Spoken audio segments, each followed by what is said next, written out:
నేర్చుకున్న చదువును గురించి తెలుసుకోవాలన్న తండ్రికి అతడు ఇచ్చిన సమాధానమేమిటి? ప్రహ్లాదోపాఖ్యానము భాగవత పద్యములు 13వ భాగము. హిరణ్యకశిపుడు మనసులో సంశయిస్తూనే, ప్రహ్లాదుడు వెర్రిబాగులవాడు, అసలు ఏమి చదువుతున్నాడో, గురువులు ఏమి చెబుతున్నారో ఏమో. ఒకసారి కొడుకును గురువులను పిలిపించి ఎంత బాగా చదువుతున్నాడో చూద్దాం అనుకుని తన కొడుకు ప్రహ్లాదుడిని తీసుకురమ్మని గురువులకు కబురు పంపాడు. ఆచార్యులు ప్రహ్లాదుని తీసుకువచ్చారు. కుమారుని చూడగానే హిరణ్యకశిపుడు పుత్రవాత్సల్యంతో, నాయనా ఇలారా అని దగ్గరకు తీసుకుని తన తొడపై కూర్చోబెట్టుకుని, నీవు చేసిన కృషి క్షాత్ర శక్తి సామర్థ్యాలతో కూడినదే కదా, బాగా చదువుకుని జ్ఞానము సంపాదించావా, వేదములు శాస్త్రములు పూర్తిగా చదివావా అని ఇంకా ఇలా అడుగుతున్నాడు. అనుదిన సంతోషణములు జనిత శ్రమతాప దుఃఖ సంశోషణముల్ తనయుల సంభాషణములు జనకులకున్ కర్ణయుగళ సద్భూషణముల్.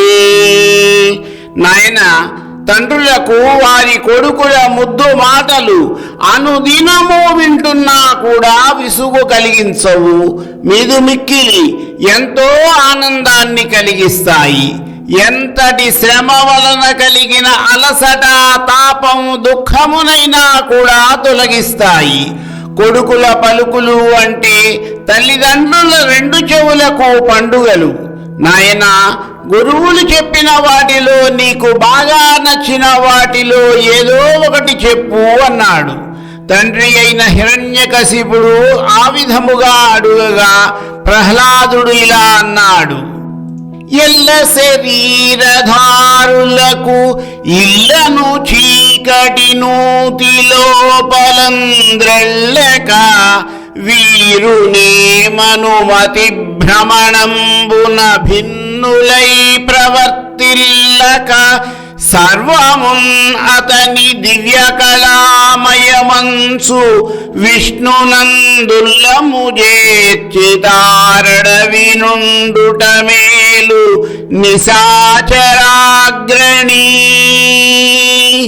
ఓ రాక్షసేశ్వర, శరీరమును ధరించిన వారందరూ కూడా అజ్ఞానముతో ఇల్లు అనే చీకటి గోతిలో పడి తల్లడిల్లిపోతూ ఉంటారు.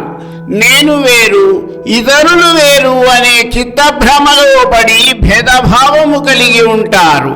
అట్టి భేదభావము లేకుండా ఈ సమస్త విశ్వము ఆ విష్ణుదేవుని లీలా విశేషాలతో నిండి ఉంది అని గ్రహించి ఆ విష్ణుదేవుని మనసులో నిలుపుకుని తాము కారణములలో నివసించిన ఉత్తమమే.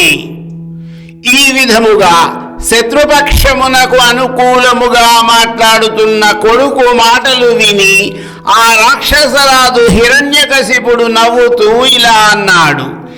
ఎట్టాడిన అట్టాడుదురు ఇట్టిట్టని పలుక నెరుగరితరుల శిశువుల్ దట్టించి ఎవరేమని పట్టించిరో బాలకునకు పరపక్షంబుల్. ఇతరుల పిల్లలు పెద్దవారు ఎలా చెప్తే అలా వింటారు. వారికి ఇది అది అని ఎదురు చెప్పనే చెప్పరు. అటువంటిది ఇంత చిన్న బాలునికి శత్రుపక్షానికి అనుకూలమైన వాదములు ఎవరు ఇంత గట్టిగా మనసుకు ఎక్కించారో ఏమిటో.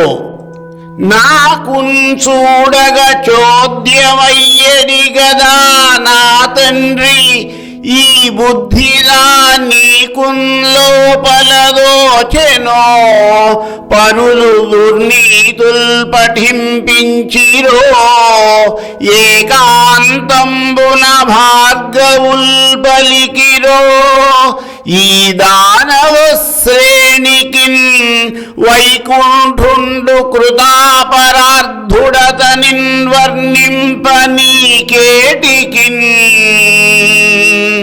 కుమార ప్రహ్లాద, చూస్తుంటే ఇదంతా నాకు ఎంతో ఆశ్చర్యమును కలిగిస్తున్నది.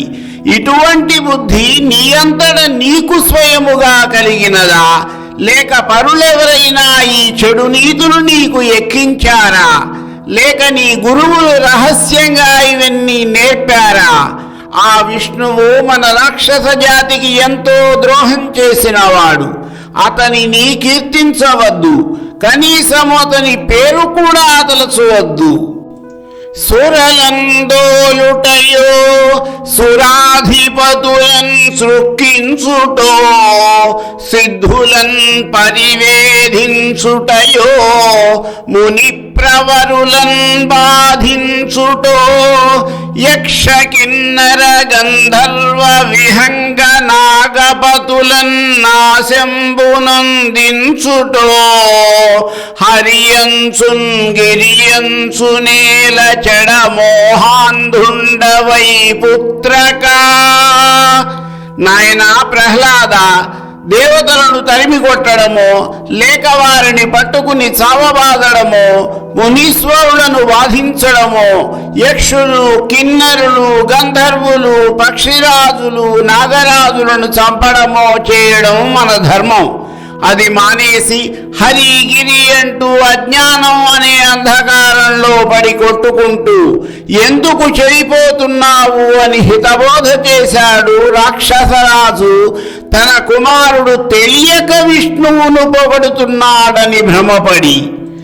ఈ విధముగా పలికిన తండ్రి మాటలను విని ప్రహ్లాదుడు తన గురువుల వైపు చూసి ఇలా అన్నాడు: జ్ఞానులైన వారు మోహము భ్రాంతిని తొలగించుకుని భగవంతునిపై ఏకాగ్రమైన భక్తి ప్రపత్తులను కలిగి ఉంటారు. వారికి తమ పర అనే భేదము మాయామోహము ఉండదు. అటువంటి పరంధాముడైన విష్ణుమూర్తికి నమస్కరిస్తున్నాను. అజ్ఞుల్ కొందరు నేముదామనుచు మాయంజంది సర్వాత్మకున్ ప్రజ్ఞాలభ్యుదురన్వయ క్రమములన్ భాషింపగా నేరరా జిజ్ఞాసాపథమందు మూఢులు గదా చింతింప బ్రహ్మాది వేదజ్ఞుల్ తత్పరమాత్ము విష్ణునితరుల్ దర్శింపగా నేర్తురే. కొందరు అజ్ఞానాంధకారములో పడి తాము వేరు పరులు వేరు అనే మాయా మోహము అనే భ్రాంతిలో ఉంటారు. అందువలన అటువంటి వారు సర్వాంతర్యామి అయిన భగవంతుడిని ఎంత తెలివితేటలు పాండిత్యం ఉపయోగించి కూడా ఎప్పటికీ తెలుసుకోలేరు. పరంధాముడైన విష్ణుమూర్తి, బ్రహ్మ వంటి వేద విజ్ఞానమూర్తులు కూడా ఆ దేవదేవుని జ్ఞాన మార్గమును తెలుసుకోలేకపోయారంటే ఇక ఇతరులు సామాన్యులు ఆ పరాత్పరుడు అయిన విష్ణుమూర్తిని ఎలా తెలుసుకోగలరు అని ప్రహ్లాదుడు ఇంకా ఈ విధముగా పలుకుతున్నాడు. మరికొంత కథా వివరణము నా తరువాతి భాగములో.